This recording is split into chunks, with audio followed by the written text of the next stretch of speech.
Start करते हैं।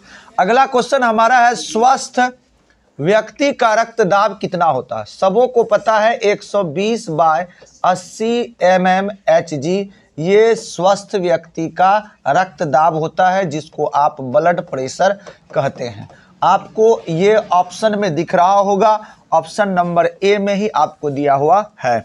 अगला प्रश्न है 99, किस यंत्र का उपयोग रक्तदाब मापने में किया जाता है। आप देखेंगे डॉक्टर साहब आपको यहाँ पट्टी लगाता है, उसके बाद एगो हाथ में रहता है चापने वाला, और उसी के द्वारा आपका ब्लड प्रेशर को मापा जाता है। उस यंत्र का नाम क्या है? उस यंत्र का नाम है स्पिगामोमेनोमीटर। अगला प्रश्न है बाबू आपका सवाल नंबर 100, रुधिर का कौन सा अवयव रक्त स्त्राव को रोकने में मदद करती है। अगर आपका कोई अंग कट जाता है, जब खून बहता है तो खून को बहने से रोकने के लिए वो खून का थक्का बनाता है या थक्का जमा करता है। ये करता कौन है? तो प्लेटलेट्स। आप सबों ने पढ़ा है, तो आपका सही ऑप्शन होगा सी, प्लेटलेट्स। प्रश्न नंबर है आपका 101, सामान्य अनुशीतलन का रक्तदाब कितना होगा। अगर आप अच्छे स्वास्थ्य अवस्था में हैं, एकदम बिल्कुल सही, तो आपका रक्तदाब कितना होना चाहिए? एक्यूरेट 80 mmHg ये होना चाहिए। मैक्सिमम कहाँ तक पहुँच सकते हैं? 120 पहुँच सकते हैं, लेकिन अगर आप पूरी तरह से सामान्य स्थिति में हैं, आपका कितना होना चाहिए? 80। तो आपका ऑप्शन नंबर ए होगा 80 mmHg। 102 नंबर का प्रश्न है, सबसे तेज हृदय धड़कन किसका होता है? सबसे तेज आप सभी जानते हैं मानव का हृदय धड़कन प्रति मिनट 72 है, लेकिन इनमें सबसे ज्यादा किसका होता है? तो सबसे ज्यादा होता है चूहा का। अगला प्रश्न है, पौधों में खाद्य पदार्थ का स्थानांतरण या परिवहन किस रूप में होता है। पौधे जो भोजन का स्थानांतरण अपनी पत्तियों में, अपने शाखाओं में अलग अलग भागों में करते हैं, वो किस रूप में भोजन को भेजते हैं? तो वो भेजते हैं सुक्रोज के रूप में, और आपका सही ऑप्शन होगा ऑप्शन नंबर बी, सुक्रोज। सवाल नंबर 104, मछली के हृदय में कोष्ठों की संख्या कितनी होती? लगभग लोग मछली देखे होंगे और मछली खाए होंगे। मछली का जब आप कांटा को देखेंगे इस तरह से कांटा रहता है, लेकिन जब आप सीना पे आएंगे ना तो एक इधर से रहता है और एक नीचे से रहता है। तो अगर आप कोष्ठों की संख्या देखें तो एक ऊपर और एक नीचे, इस प्रकार से, एकदम इस प्रकार से रहता है। तो टोटल कितना हो गया? 2। तो आप कहोगे ऑप्शन नंबर ए, 2। अगला प्रश्न है 105, मेढक और सरीसृप के हृदय में कितने कोष्ठक होते हैं? तो मेढक हो या सरीसृप हो, उसके शरीर में टोटल 105 कोष्ठक होते हैं, 5 कोष्ठक होते हैं। मनुष्य का लाल रक्त कोशिका में क्या उपस्थित होता है? जो लाल रक्त कोशिका है, रेड ब्लड सेल, इसमें क्या उपस्थित रहता है? हीमोग्लोबिन रहेगा, क्योंकि इसी के कारण ये लाल होगा। अब ये रक्त है तो प्रोटीन भी होगा, और इसमें लसिका होता है, और लसिका वसा का वहन करती है, तो वसा भी होगा। तो ऑप्शन नंबर ए, बी, सी तीनों होगा, इसलिए आप ऑप्शन नंबर डी मारोगे, इनमें से सभी। अगला प्रश्न है 107 नंबर का प्रश्न है, रक्त में हल्के पीले रंग के चिपचिपे द्रव को क्या कहते हैं? हल्का पीला रंग और चिपचिपा द्रव, उसे हम कहते हैं लसिका। अगला प्रश्न है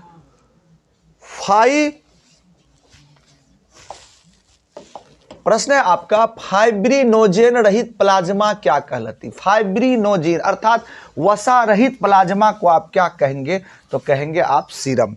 अगला प्रश्न है सर, मनुष्य का हृदय प्रति मिनट कितनी बार धड़कती है?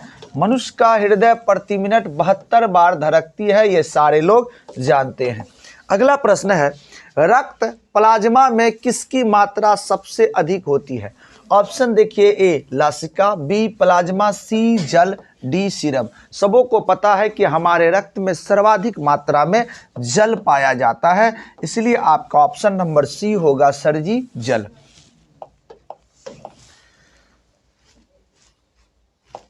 111 नंबर का प्रश्न है, युगलीना में पदार्थों के परिवहन हेतु कौन सी प्रक्रिया उत्तरदायी होता है? ऑप्शन ए परासरण, बी विसरण, सी वाष्पोत्सर्जन, डी इनमें से कोई नहीं। सही ऑप्शन होगा सर विसरण। अगला प्रश्न है, कौन सी रक्त कोशिका मनुष्य के प्रतिरक्षी तंत्र का निर्माण करती है? मानव के रक्त में आखिर वह कौन सी कोशिका है जो एंटीबॉडी का निर्माण करता है? आपके सामने ऑप्शन है, option A RBC, B WBC, C leucocyte, D इनमें से कोई नहीं। सही ऑप्शन होगा ल्यूकोसाइट, ऑप्शन नंबर सी, यही एंटीबॉडी का निर्माण करती है। अगला प्रश्न, रक्त क्या है? बहुत सुंदर सवाल है। रक्त क्या है सर? तो रक्त एक तरल संयोजी ऊतक है, ये इसका डिफिनेशन से ही पता चलता है। अगला प्रश्न है, वसा का वहन शरीर के अंदर किसके माध्यम से होता है? अभी हमने बताया कि सर वसा को खून के अंदर कौन लेके जाता, शरीर के अंदर कौन लेके जाता है? तो वो लेके जाता है लसी का, ऑप्शन नंबर ए। अगला प्रश्न है 115, ऑक्सीजन रुधिर में कहाँ प्रवेश करती है? ऑक्सीजन, जब आप हृदय को पढ़े होंगे इस प्रकार से, लगभग ये अपना दिल ना समझे, ये इधर भी एक आपने देखा होगा और एक आपने इधर भी देखा होगा। ये आपका ये इधर से अगर चले तो ये आपका दायां आलिंद हो गया और ये आपका हो गया बायां आलिंद। अब ये हो गया दायां निलय और ये हो गया बायां निलय, ठीक है। अब देखिए कहानी को थोड़ा सा समझिए कि सर अगर आप ऐसे खड़ा रहते हैं इस प्रकार से, तो ये वाला भाग दायां हुआ, ये वाला भाग बायां हुआ। जो दायां आलिंद है यहाँ से जो निकलता है, ये निकलता है सीरा। जब आप इसका सचित्र वर्णन किए होंगे, इसका चित्र बनाए होंगे, तो आप पढ़े होंगे इसको कहते हैं सीरा और इसको कहते हैं धमनी, इसको कहते हैं धमनी। और यहाँ पर ही एक फुफ्फुस निकलता, फुफ्फुस सीरा, फुफ्फुस धमनी, फुफ्फुस सीरा और फुफ्फुस धमनी। तो प्रश्न है सर कि ऑक्सीजन में रुधिर कहाँ प्रवेश करती है? तो सर इधर से निकलता है, दायां आलिंद से निकलता है और बायां आलिंद में प्रवेश करता है, और जो प्रवेश करने वाला द्वार होता है उसको कहते हैं फुफ्फुस द्वार। और आपका सही ऑप्शन होगा ऑप्शन नंबर सी, फुफ्फुस द्वार में। अगला प्रश्न,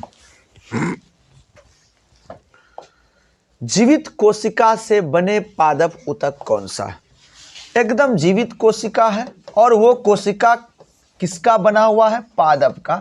तो कौन सा है? तो पादप में जो जीवित कोशिका होती है उसे हम कहते हैं फ्लोएम, और आपका ऑप्शन में कहीं न कहीं होगा ऑप्शन नंबर बी। अगला प्रश्न है बाबू, फेफड़े में शुद्ध होने के बाद, फेफड़े में शुद्ध होने के बाद रक्त हृदय के किस कोष्ठ में लौटता है? फेफड़े में शुद्ध, ध्यान दीजिएगा, रक्त शुद्ध कहाँ होता है? फेफड़े में। ऐसे इसको छानने का कार्य करता है वृक्क। छानने का कार्य कौन करता है? वृक्क।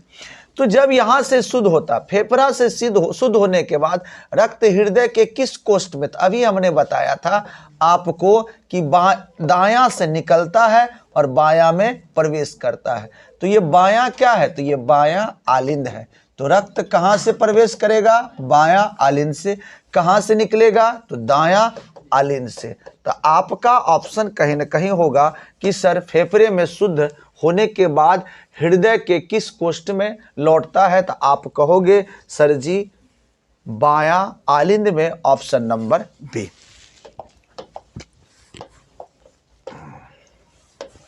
जल और खनिज लवण किस ऊतक द्वारा मिट्टी से ऊपर की ओर उड़ जाता है? नीचे से ऊपर। जाइलम, फ्लोएम, मृदूतक, इनमें से कोई नहीं। जल से जल मतलब जाइलम, ऑप्शन नंबर ए मार के आना है।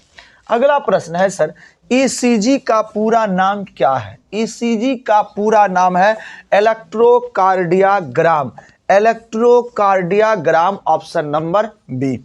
अगला प्रश्न है बाबू 102 नंबर का प्रश्न, एंटीबॉडी बनाकर रोगाणुओं को कौन नष्ट करता है? एंटीबॉडी बनाकर रोगाणुओं को कौन नष्ट करता है? आपको अभी तुरंत पढ़ाया था कि एंटीबॉडी कौन बनाता है, तो ल्यूकोसाइट, ऑप्शन नंबर सी। अगला प्रश्न है बाबू 121, हृदय की धड़कन मापने वाला यंत्र क्या है? Option A barometer, sphygmomanometer, seismograph, stethoscope. आप देखे होंगे डॉक्टर साहब एक कान में लगाता है, एक गोल सा है छाती में लगाता है, जिसको हम लोग कहते हैं घरेलू भाषा में आला। भैया ओरिजिनल में आला नाम नहीं है, उसका नाम है स्टेथोस्कोप। ऑप्शन मारना स्टेथोस्कोप, नहीं तो मार देना आला, नंबर देगा तुमको लाला। शुद्ध रक्त को हृदय से शरीर के विभिन्न भागों में किसके द्वारा पहुंचाया जाता है? आपको पता है सीरा अशुद्ध रक्त को लाता है और धमनी शुद्ध रक्त को पहुंचाता है, तो आपका सही ऑप्शन क्या होगा? सी, धमनी। अगला प्रश्न है खुला परिसंचरण तंत्र किसमें पाया जाता है? बहुत सुंदर प्रश्न है। कॉकरोच। ऑप्शन आराम से देखेंगे और ये सवाल आपको कहीं भी मिल सकता है। अगला प्रश्न, शरीर में सबसे छोटी रक्त वाहिनियां क्या है? सबसे छोटी, शरीर में तो ऐसी बहुत सारी वाहिनियां हैं, पाइप है जो रक्त को लेके जाती है, लेकिन प्रश्न है सर सबसे छोटा कौन है? तो सबसे छोटा है वेना केव। अगला प्रश्न है बाबू रक्त कहाँ शुद्ध होता है? बड़ा सुंदर प्रश्न है। रक्त शुद्ध होता है, हमारे शरीर में शुद्ध करने का काम करता है वृक्क। वृक्क बोले तो किडनी, वृक्क बोले तो किडनी। और शुद्ध होने के बाद रक्त कहाँ पहुँचता है? तो सर पहुँचता है फेफड़ा में, और यहीं पर ये ऑक्सीजन को ग्रहण करता है। इसके बाद ये पहुँचता है हृदय में, और हृदय पंप करके पूरे बॉडी में इसका क्या कर देता है? संचरण। तो सवाल है रक्त कहाँ शुद्ध होती है? आप कहोगे ऑप्शन नंबर सी, वृक्क में। अगला प्रश्न, मनुष्य में वृक्क किससे संबंधित है? मनुष्य में वृक्क किससे? तो वृक्क का काम क्या है? शुद्ध करके किसी चीज को बाहर करना। बाहर करना बोले तो उत्सर्जन तंत्र। मानव शरीर का सबसे प्रमुख उत्सर्जन तंत्र है कौन सा? वृक्क, जिसको आप किडनी कहते हो। अगला प्रश्न है पौधों में उत्सर्जी पदार्थ क्या कहलाते हैं? सभी पढ़े हैं, गोंद, टेनिन, रेजिन, इनमें से सभी। अगला प्रश्न, मानव में डायलिसिस थैली कहाँ होती? डायलिसिस थैली कहाँ रहेंगे? जो डायलिसिस थैली रक्त को शुद्ध करता वो कहाँ पाया जाता है? तो सर एक है नेफ्रॉन में, एक हृदय में, एक वृक्क में, इनमें से कोई नहीं। तो डायलिसिस थैली कहाँ पाया जाएगा? वृक्क में, किडनी में। और किडनी के क्रियात्मक और संरचनात्मक इकाई को क्या कहते हैं? नेफ्रॉन में, नेफ्रॉन। तो आपका अगर डायलिसिस कहा जाए तो ऑप्शन नेफ्रॉन भी होगा, वृक्क में भी होगा, लेकिन इन दोनों में बड़ा इकाई कौन सा है? वृक्क। तो ऑप्शन नंबर सी मारेंगे। अगर ये ना रहे तब ऑप्शन रहेगा ए। अगला प्रश्न 129, पादप अपशिष्ट कहाँ संचित रहता है? पादप अपशिष्ट, पादप जो उत्सर्जन तंत्र करता है उसका जो गंदा चीज होता है, जैसे मानव का उत्सर्जित पदार्थ क्या है? गंदा पदार्थ क्या है? तो मल, मूत्र, पसीना, ये सारा चीज उसका उत्सर्जित। उसी तरह पौधा का भी है, तो सर वो कहाँ संचित करके रखता है? तो वो छाल एवं पत्तियों में संचित करके रखता है। अगला प्रश्न है 130, वृक्क की क्रियात्मक एवं संरचनात्मक इकाई को क्या कहते हैं? अभी हमने बताया नेफ्रॉन। अगला प्रश्न है बाबू प्रश्न नंबर 131, मानव का प्रमुख उत्सर्जन अंग कौन सा है? ऑप्शन सी, वृक्क। अगला प्रश्न है किस ग्रंथि के कारण त्वचा एक उत्सर्जी अंग है? हमारे शरीर से भी पसीना निकलता है, पसीना हमारे शरीर का क्या है? उत्सर्जी पदार्थ है। सर कौन सी ग्रंथि है जिसके कारण ये निकलता है? तो उस ग्रंथि का नाम है संवेद। आप बोलोगे संवेद। अगला प्रश्न है कौन सा पदार्थ अमोनिया के साथ मिलकर यूरिया बनाता है? अमोनिया है NH3, इसमें तो नाइट्रोजन है ही और हाइड्रोजन है ही। सर इसमें मिलेगा क्या? इसमें मिलता है ऑक्सीजन, यानी कि ऑक्सीजन मिलने के बाद हमारा अमोनिया यूरिया में कन्वर्ट हो जाता है। तो ऑप्शन बी मारोगे, ऑक्सीजन।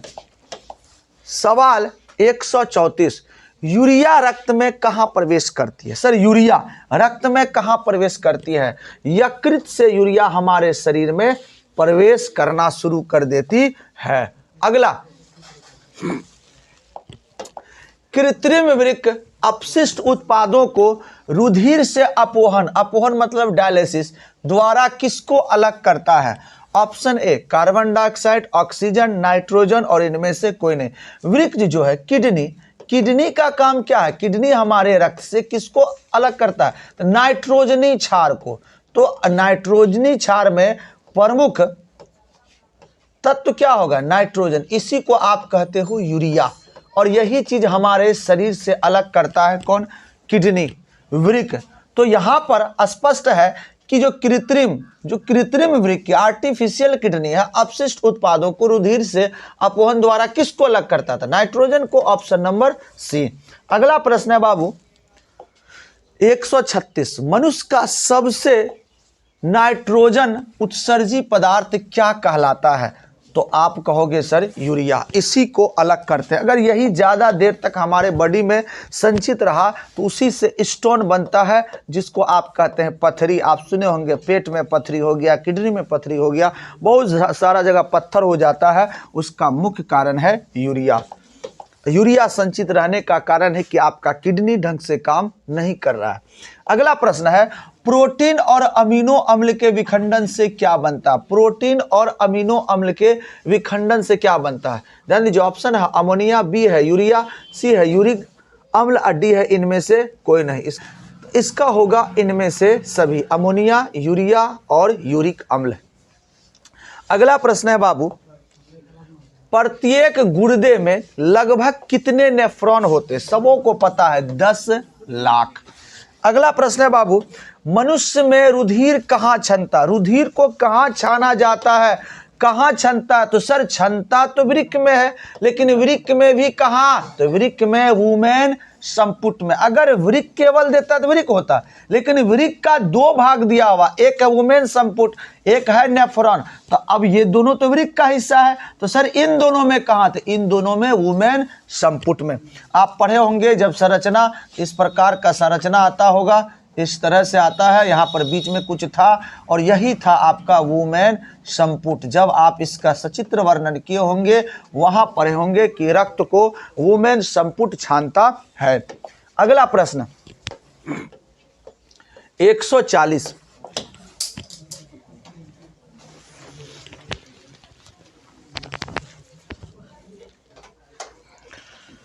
किसकी उपस्थिति के कारण मूत्र का रंग पीला होता है? सारे लोग जानते हैं यूरोक्रोम के कारण हमारा मूत्र का रंग पीला हो जाता है। अगला प्रश्न है टेनिन कहाँ संचित रहता है? टेनिन कहाँ संचित रहेगा? फ्लोएम में, जाइलम में, पुराने जाइलम में, पुराने फ्लोएम में। ऑप्शन होगा पुराने जाइलम में टेनिन संचित रहता है। अगला प्रश्न है दो तंत्रिका कोशिका के मध्य स्थान को क्या कहते हैं? ऑप्शन है वेनेकेव, सिनेप्स, सीरम, डी इनमें से कोई ना। आप सबों ने पढ़ा है सिनेप्स कहते हैं। अगला प्रश्न है सर इंसुलिन की कमी के कारण कौन सा रोग होता है? सब लोग जानते हैं इंसुलिन की कमी के कारण मधुमेह या डायबिटीज रोग होता है। इसी को हम गांव देहात में चीनी की बीमारी कहते हैं। अगला प्रश्न है बाबू 144, तंत्रिका तंत्र की उत्पत्ति किस प्राथमिक ऊतक द्वारा होता है? तंत्रिका तंत्र की उत्पत्ति, जो तंत्रिका तंत्र वो किसके द्वारा बनता है? तो आप कहोगे ऑप्शन नंबर बी इंडोडर्म द्वारा। अगला प्रश्न है आयरन की कमी से कौन सा रोग होता है? आयरन की कमी से खून की कमी होगी, और जब खून की कमी होगी तो उस रोग का नाम होगा एनीमिया। Option number A.